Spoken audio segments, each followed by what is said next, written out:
सत्ता की प्यासी कांग्रेस को अगर कभी ये बता दिया जाए कि जमीन पर पड़ा एक तिनका भारत के लिए फायदेमंद है, तो ये लोग हजार तरकीबें ढूंढ लेंगे ये साबित करने के लिए कि वही तिनका मोदी सरकार की सबसे बड़ी गलती है। इन्हीं ओछी हरकतों की वजह से आज सिर्फ शहजादे के सच्चे भारतीय होने पर सवाल नहीं उठा, बल्कि वो दिन दूर नहीं जब देश की जनता कांग्रेसियों को ही सच्चा भारतीय मानने से इनकार कर देगी। क्यों? समझिए आज की सच्चाई से।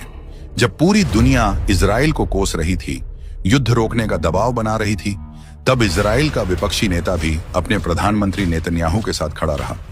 लेकिन आज भारत अमेरिका के साथ ट्रेड वॉर की स्थिति में है, तो हमारे सर्वज्ञानी राहुल गांधी कहते हैं ट्रंप सही है, यानी जो भी भारत के खिलाफ बोलेगा वो सही है। जैसा मैंने पहले बताया, चाहे वो तिनका ही क्यों ना हो। फिलहाल अभी निशाने पर इथेनॉल ब्लेंडिंग पेट्रोल है। इसके फायदे बड़े हैं, तभी कांग्रेस विरोध कर रही है, वरना कभी नहीं करती। इथेनॉल की एक सबसे बड़ी खासियत यह है कि यह तेल के कुओं से नहीं, किसानों के खेतों से आता है। मतलब देश के किसानों की बम्पर कमाई, क्योंकि इथेनॉल गन्ना, मक्का, गेहूं जैसी फसलों के फर्मेंटेशन से बनता है। दूसरा फायदा, ये पेट्रोल डीजल की तुलना में कम प्रदूषण करता है, यानी इको फ्रेंडली भी। तीसरा, करोड़ों की बचत। आज भारत हर साल करीब 16 लाख करोड़ रुपए तेल के आयात पर खर्च करता है। अगर पेट्रोल में इथेनॉल मिलाया जाए तो ये बोझ काफी हद तक कम हो सकता है। 50 साल पहले यानी 1973 में अरब और इजराइल की जंग में इजराइल का सपोर्ट कर रहे अमेरिका समेत कई पश्चिमी देशों को सऊदी अरब ने पेट्रोलियम की सप्लाई बंद कर दी थी। तब ब्राजील ने पेट्रोल डीजल की जगह ईंधन के रूप में एथेनॉल के इस्तेमाल का फैसला किया। आज ब्राजील तेल के मामले में आत्मनिर्भर है।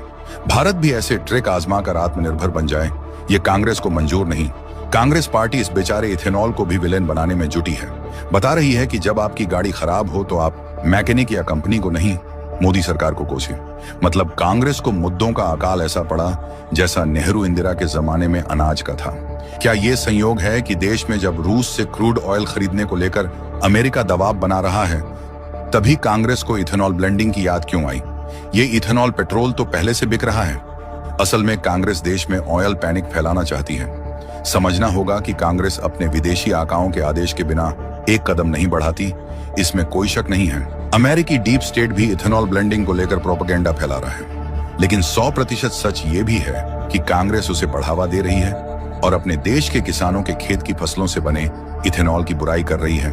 अब ये सब तो इसलिए हो रहा है क्योंकि सस्ते दामों पर रूस से तेल खरीदने के कारण भारत में पेट्रोल डीजल के दाम स्थिर हैं। कांग्रेस के पास महंगाई तक का मुद्दा नहीं है, तो बेचारे ये लोग क्या करें? दूसरे देशों के बनाए मुद्दे ही इंपोर्ट करने पड़ रहे हैं।